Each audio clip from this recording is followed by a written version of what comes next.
National coverage के चुनावी अड्डे की पड़ताल में आज हम बात कर रहे हैं मऊ जनपद की, जहां पर समाजवादी पार्टी के वरिष्ठ नेता मुरलीधर यादव ने चुनावी मुद्दों और समाजवादी पार्टी की रणनीति के बारे में क्या कुछ कहा है। देखिए मुरली मनोहर पांडे के साथ खास बातचीत।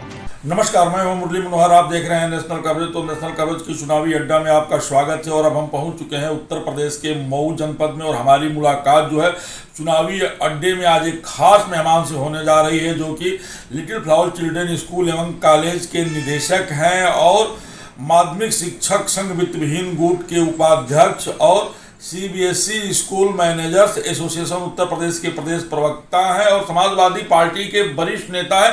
वो शख्सियत हैं मुरलीधर यादव जी, जो हमारे साथ जुड़ चुके हैं। आइए हम आपसे बातचीत करते हैं। हम आपकी जानकारी के लिए बता दें कि इनको पूर्वांचल का जो है छोटा मालवी भी कहा गया है। इन्होंने जो है शिक्षा के क्षेत्र में जो है जाल सा बिछा दिया है। ग्रामीण अंचलों में, गरीब अंचलों में, जहाँ लोग अपने बच्चे को बाहर भेज करके नहीं पढ़ा सकते हैं, वहाँ जो है नेशनल और इंटरनेशनल विद्यालयों की भी स्थापना किया है और तमाम विद्यार्थी यहाँ से पढ़ करके बाहर निकलते हैं। आप एक सामाजिक कार्यकर्ता भी हैं और समाजवादी पार्टी के नेता भी हैं। मुरली जी, आपका नेशनल कवरेज में बहुत बहुत स्वागत। धन्यवाद।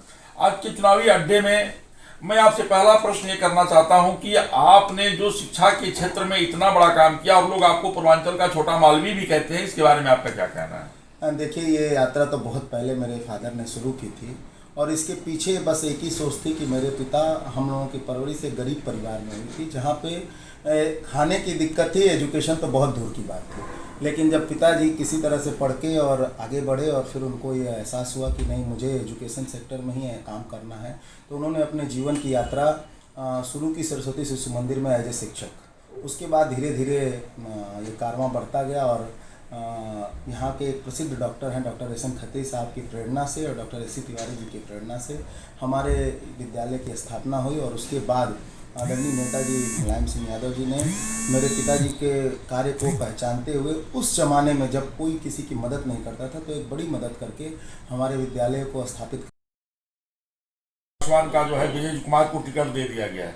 आखिर मऊ जनपद को लेकर के इतना जो है असमंजस की स्थिति क्यों बनी रही? नहीं, ऐसा कुछ भी नहीं। सभी पार्टियों में ये दिक्कत है। क्या मोहम्मदाबाद में श्रीराम सोनकर का टिकट नहीं कटा है? नहीं, मैं दूसरे दलों की बात नहीं, मैं सिर्फ समाजवादी पार्टी की जो आप बात कर रहे हैं, ये राष्ट्रीय नेतृत्व तय करता है। बहुत सारे रिपोर्टिंग राष्ट्रीय नेतृत्व के पास जाती रहती है प्रत्याशियों को लेकर।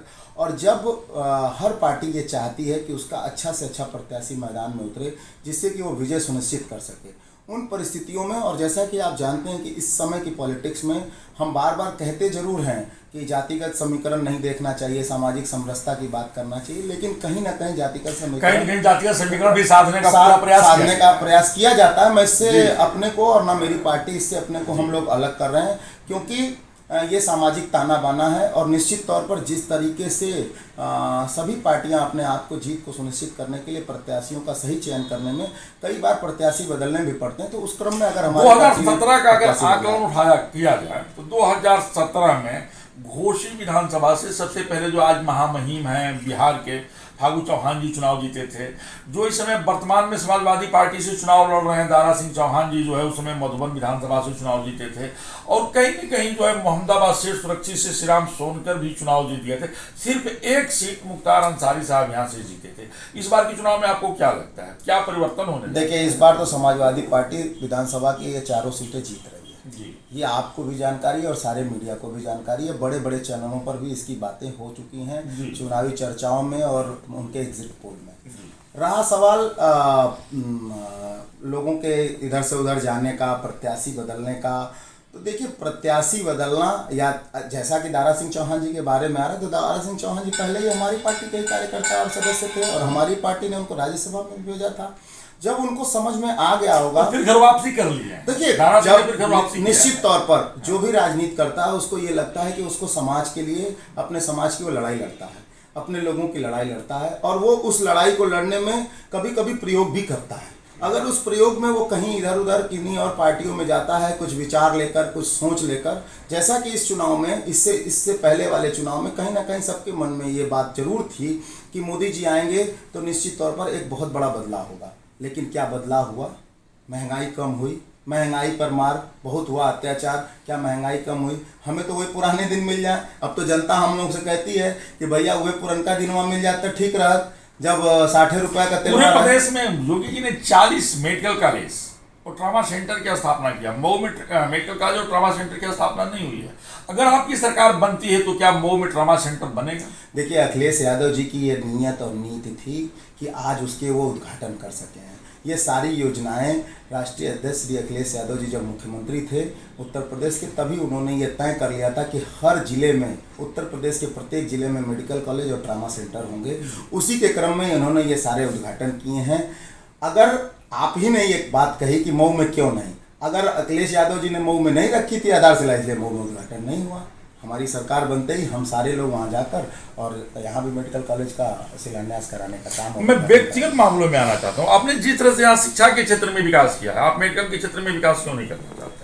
देखिए, मेरा मन तो बहुत है, लेकिन मैं मेडिकल से जुड़ा नहीं हूँ। मेरी पढ़ाई लिखाई शिक्षक, मैंने MA BEd किया हुआ है, तो मैं अभी इसी स्कूली एजुकेशन में ही हूँ। लेकिन जैसे ही हम लोग आगे और परिवार यानी में, आप हॉस्पिटल नहीं डॉक्टर ही पैदा करना चाहते हैं? नहीं, मैं डॉक्टर ही बनाना चाहता हूँ।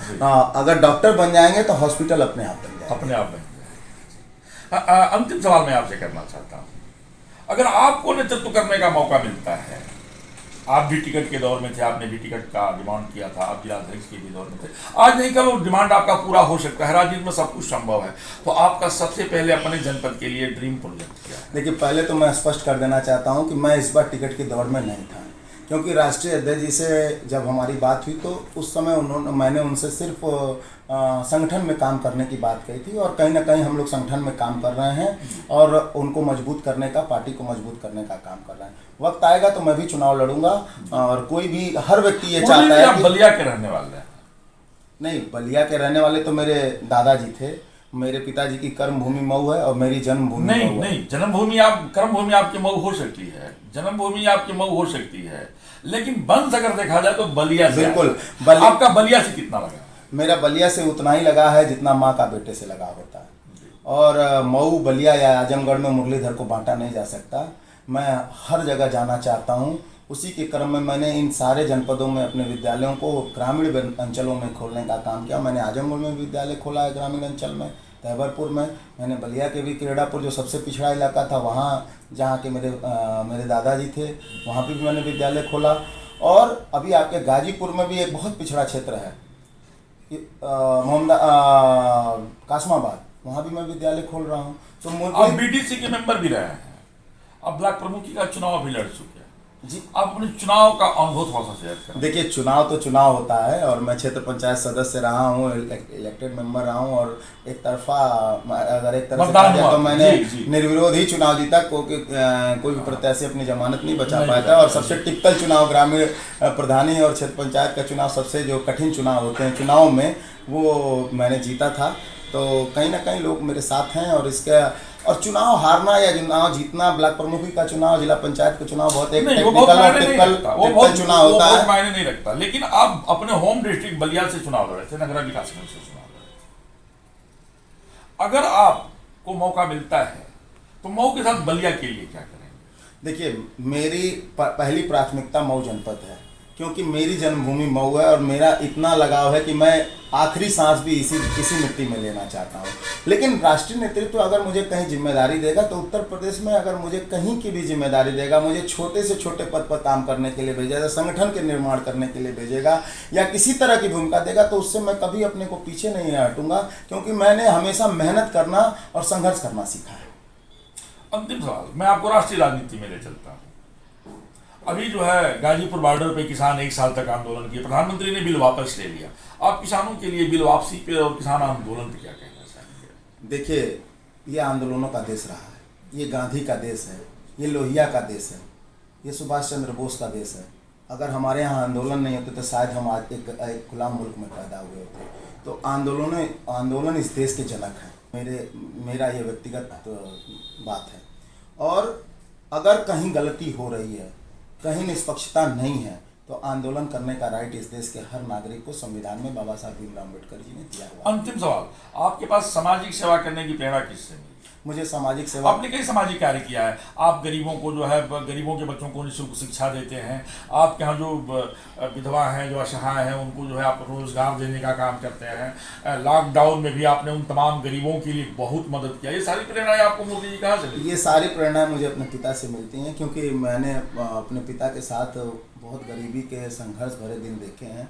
और अगर ईश्वर ने और माँ सरस्वती ने मुझे मौका दिया है तो मेरी ये जिम्मेदारी बनती है कि मैं अधिक से अधिक लोगों को शिक्षित कर सकूं, अधिक से अधिक लोगों को रोजगार दे सकूं और अधिक से अधिक लोगों को संबल और स्वाभिमानी बना सकूं, स्वावलंबी बना सकूं।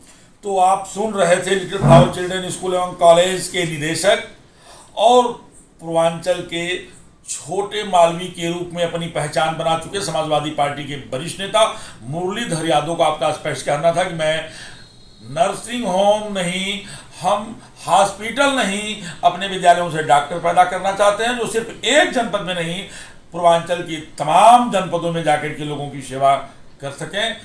मुरली के साथ प्रिंस की खास रिपोर्ट।